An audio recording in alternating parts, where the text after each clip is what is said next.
nunca fui do tipo que acreditava em espíritos, assombrações ou qualquer coisa desse tipo. Sempre ouvi minha mãe falar de sinais, sensações, pequenas premonições, mas eu achava que era só coisa da cabeça dela, solidão, imaginação. Até o dia em que quase perdi a minha mãe para algo que não dá para explicar com lógica. Algo que habitava uma casa e que não queria que ela saísse viva de lá. Antes de tudo isso acontecer, eu morava em São Paulo e minha mãe, Josefa, em Piracicaba. A gente sempre se viu pouco, mas manteve aquela ligação forte de mãe e filha. Quando ela me contou que tinha se mudado para uma casa nova no ano passado, eu só torci para que fosse uma boa fase para ela. O que eu não sabia é que aquela mudança seria o começo de um tormento que ela ia enfrentar completamente sozinha, pelo menos até o dia em que eu mesma senti uma mão me cutucando no meio da madrugada. Eu lembro exatamente do momento em que percebi que aquela história não era um exagero nem uma impressão. Era real. E se eu não tivesse ido visitá-la naquele feriado, talvez hoje minha mãe não estivesse viva. Mas vamos começar do começo, porque para entender o que aconteceu naquela casa e o que tentava chamar a atenção dela, você precisa ouvir desde o primeiro sinal. E prometo que quando chegar ao final, você não vai duvidar nem por um segundo. Quando minha mãe me contou da mudança, eu imaginei uma casinha simples, daquelas antigas de bairro tranquilo. E era exatamente isso. A casa tinha só um corredor estreito na entrada, uma sala pequena, cozinha com azulejos antigos e 3 quartos alinhados como um corredor interno.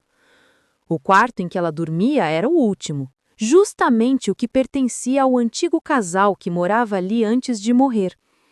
Nada de especial, ao menos à primeira vista. Ela me disse que no primeiro mês a casa parecia normal.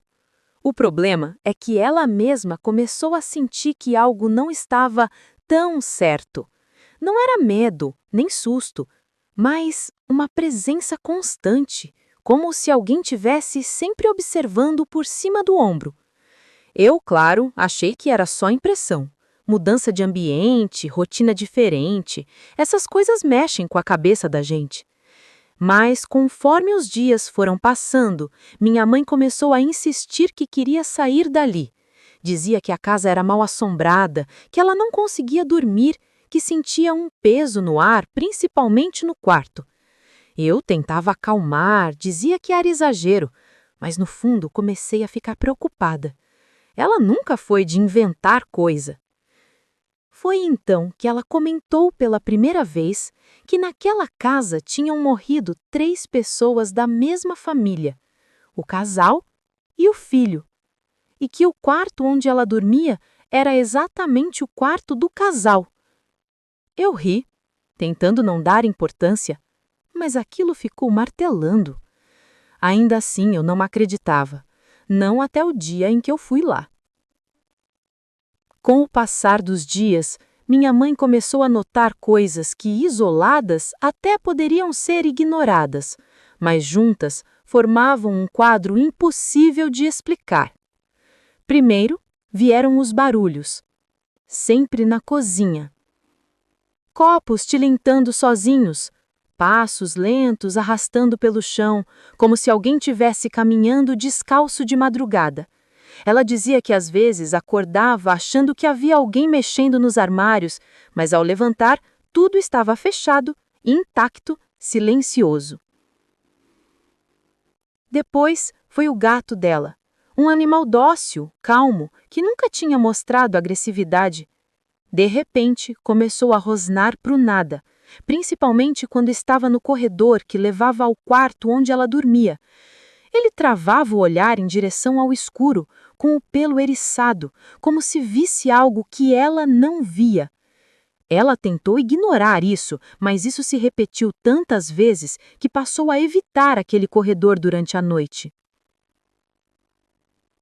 E então vieram os vultos. Sombras rápidas, passando sempre no canto dos olhos. Minha mãe dizia que às vezes via a silhueta de um homem parado na porta do quarto, imóvel, como se estivesse apenas observando. Era sempre rápido, sempre sutil, mas suficiente para gelar o corpo. Eu, naquele momento, ainda achava que era ansiedade, estresse, talvez solidão. Mas a forma como ela falava, havia medo real na voz dela. Medo que eu nunca tinha ouvido antes. Ela dizia que sentia algo muito próximo, como se a casa tivesse olhos. Mesmo assim, eu continuei achando que era exagero, até que ela começou a insistir que eu fosse visitá-la.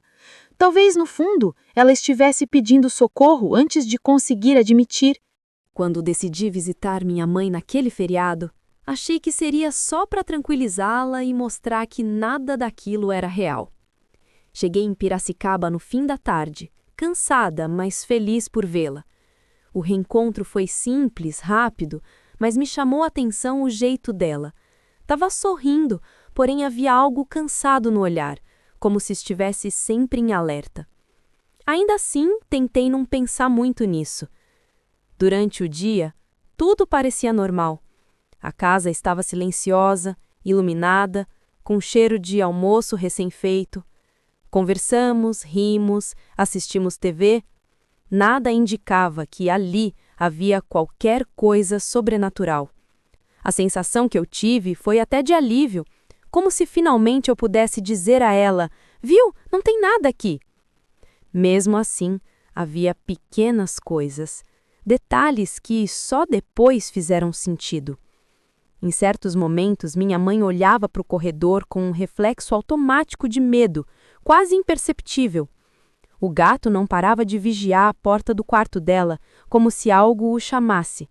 E eu, por algum motivo, não conseguia entrar naquele quarto. Olhei pela fresta, vi a cama, o criado mudo, tudo normal. Mas algo em mim recuou, como se o ar ali fosse mais denso. Preferi ignorar. Atribuí tudo ao cansaço. À noite, resolvemos assistir um filme na sala e acabamos pegando no sono no sofá, uma ao lado da outra. Eu acreditava que aquela noite seria tranquila. Eu estava completamente errada. A madrugada caiu pesada, como se a casa inteira tivesse prendido a respiração. Eu e minha mãe dormíamos no sofá, a TV ainda ligada, passando aquele brilho azul que deixa tudo mais estranho. Lembro de estar num sono raso, desconfortável, quando senti, nitidamente, um dedo tocar meu ombro. Não foi vento, não foi reflexo, não foi imaginação. Foi um toque firme, como de alguém tentando me acordar. Dei um pulo, assustada, olhando imediatamente para minha mãe. Ela continuava dormindo profundamente, respirando tranquila, sem ter se mexido. O toque tinha vindo de trás de mim, e ali não havia ninguém. Meu coração disparou. Por um segundo pensei em levantar e acender todas as luzes, mas meu corpo travou. A sensação era de estar sendo observada de muito perto. A sala estava silenciosa demais. Só o som baixo da TV preenchia o ambiente. Mas o ar parecia pesado, como se algo tivesse parado ao meu lado. Eu respirei fundo, tentando racionalizar. Talvez eu tivesse sonhado, talvez fosse só minha mente, mas eu sabia que não era. Sabia que tinha alguém ali, mesmo que eu não conseguisse ver. Foi então que, sem pensar, falei em voz alta, quase irritada. Me deixem dormir. No mundo espiritual, vocês não precisam de 8 horas de sono, mas eu preciso. Assim que terminei a frase, o ambiente pareceu mudar. Um frio percorreu minhas costas e senti um arrepio que não era normal, não era humano. Era como se algo tivesse se afastado, mas não porque queria, e sim porque me ouviu. E é aqui que eu te pergunto: o que você faria se sentisse uma mão te tocando quando não há ninguém por perto? Ficaria na casa até amanhecer ou fugiria na mesma hora? Eu fiquei, e me arrependo disso até hoje. Na manhã seguinte, acordei com a sensação de que não tinha realmente dormido. Minha cabeça doía, meu corpo parecia mais pesado do que o normal. Minha mãe já estava na cozinha preparando café, mas quando me viu, percebeu na hora que algo tinha acontecido. Contei tudo: o toque no ombro, o arrepio, a sensação de alguém parado atrás de mim. Esperava que ela ficasse surpresa, mas ela só suspirou, como quem finalmente tem a confirmação de algo que já sabia. Foi aí que ela abriu tudo, sem esconder mais nada. Disse que os barulhos na cozinha aconteciam quase todas as madrugadas, sempre no mesmo horário. Copos mudavam de lugar, panelas balançavam sozinhas, portas batiam mesmo sem corrente de ar. O gato, todas as noites, encarava os cantos escuros como se alguém estivesse ali. Ela contou que nas últimas semanas passou a ouvir vozes. Às vezes eram murmúrios, outras vezes chamavam o seu nome com clareza. E o pior, ela começou a sentir toques, puxões no colchão, empurrões no colchão, arranhões leves nas costas durante a madrugada. No começo achou que estava ficando louca. Depois começaram a aparecer roxos pelo corpo, primeiro pequenos, nas pernas, depois nas costas, nos braços, como marcas de dedos apertando com força. Tentou de tudo. Chamou um padre, que abençoou a casa, chamou um pastor, que orou em cada cômodo, chamou até um pai de santo que disse sentir uma presença masculina muito forte no quarto. Mas nada adiantava. Era como se a casa rejeitasse qualquer tentativa de paz. Enquanto ela me contava, percebi algo que me gelou por dentro. Minha mãe estava falando como quem já estava se acostumando àquilo, como se estivesse sendo drenada, pouco a pouco, sem forças para reagir. E eu, naquele momento, finalmente entendi. Minha mãe estava sendo atacada, e eu tinha ignorado todos os sinais. Depois daquele feriado, voltei para São Paulo acreditando que agora que eu tinha visto e sentido algo, conseguiríamos pensar juntas em uma solução. Mas 2 semanas depois, quando retornei para visitar minha mãe novamente, encontrei outra pessoa. O choque foi imediato. Minha mãe estava mais magra, muito mais. Parecia que tinha perdido peso em um ritmo impossível de ser saudável. O rosto estava abatido, as olheiras profundas e a expressão vazia, como se estivesse vivendo no automático. A casa também parecia mais pesada, mais escura, como se algo ali tivesse se intensificado. Ela passou a beber quase todos os dias, coisa que nunca fez antes. E junto com a bebida veio a agressividade. Não era dela. Minha mãe sempre foi doce, leve, brincalhona. Agora, qualquer coisa a irritava. Gritava, chorava, depois pedia desculpas dizendo que não sabia o que acontecia com ela. Era como se estivesse sendo desgastada de dentro para fora. Eu observei os roxos que surgiam nos braços, nas costas, nas pernas, marcas que não faziam sentido. Algumas pareciam dedos apertando com força, outras como arranhões provocados enquanto ela dormia. Ela dizia não lembrar de nada, só acordava cansada, drenada e cada vez mais fraca. Foi ali que percebi, com um peso no peito, que aquele lugar estava matando minha mãe aos poucos. E antes de continuar, deixa eu te dizer uma coisa importante. Rapidinho, prometo. Se essa história tá te prendendo, deixa o like e se inscreve no canal. Isso me ajuda demais a continuar trazendo relatos reais como esse. Pronto, agora seguimos. Naquela noite, quando sentei com ela para conversar, vi que minha mãe já não lutava mais. Ela dizia que sentia alguém acompanhando cada passo dela dentro da casa. Um rapaz, alto, bravo, sempre no canto da visão, sempre no corredor, sempre no quarto. Ela falava com tanta certeza que eu senti terror pela primeira vez. E eu sabia, se ela não saísse dali logo, algo muito pior aconteceria. Foi poucos dias depois daquela minha visita que algo inesperado aconteceu com minha mãe, algo que até hoje eu não consigo explicar. Ela estava andando pelo centro de Piracicaba, distraída, quando uma mulher que ela nunca tinha visto na vida simplesmente se aproximou, parou bem na frente dela e disse: "Você precisa sair daquela casa, agora!" Minha mãe congelou. A mulher falava com uma segurança assustadora, como se soubesse exatamente o que estava acontecendo ali dentro. Sem pedir permissão, ela segurou a mão da minha mãe e colocou nela um saquinho com ervas secas. Era pequeno, leve, amarrado com um fio de tecido vermelho. "Quando chegar em casa, faça o que vou dizer. Reze um Pai Nosso no quarto em que dorme, outro na sala e outro no outro quarto. Depois, vá direto ao banheiro e jogue esse saquinho na privada. Dê descarga sem olhar para trás."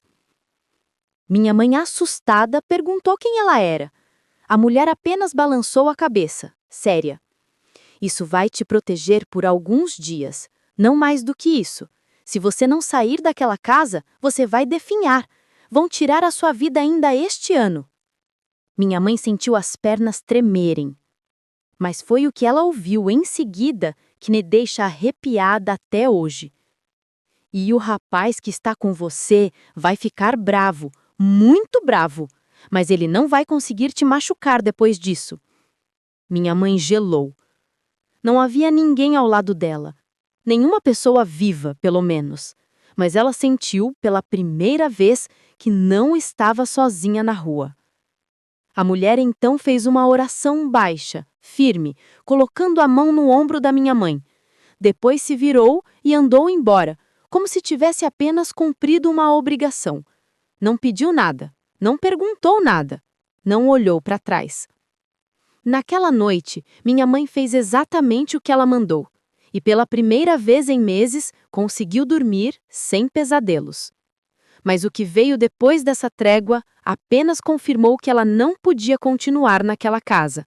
Depois daquela oração e do ritual com o saquinho de ervas, minha mãe teve alguns dias de paz.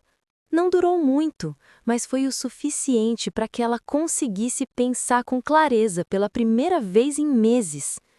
Ela acordou, olhou para a casa ao redor e percebeu que não tinha mais condições de ficar ali. Não queria esperar para ver o rapaz bravo, nem testar o limite daquela proteção temporária. Então passou o dia inteiro procurando outro lugar. Ligou para imobiliárias, pediu ajuda para amigas, entrou em grupos de aluguel. Ela precisava sair da casa antes que a trégua acabasse. E foi rápido. Em poucos dias encontrou uma casa simples, distante dali, mas com uma energia completamente diferente.